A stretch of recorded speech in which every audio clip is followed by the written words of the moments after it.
والتين والزيتون وطور سينين وهذا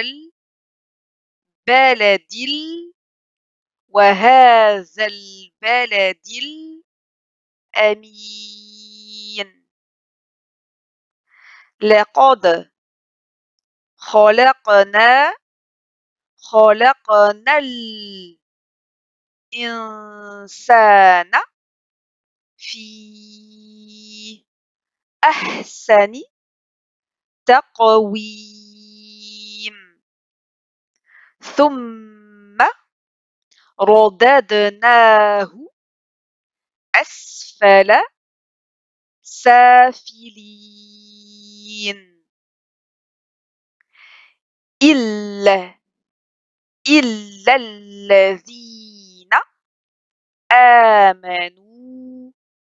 وعملوا الصالحات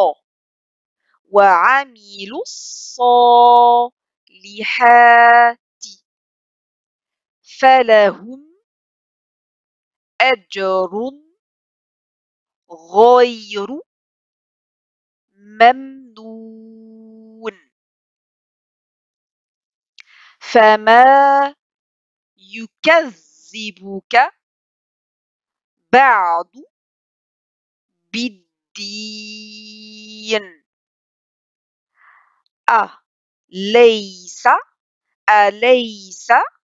أليس الله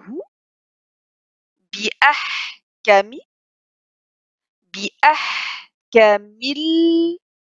الحاكمين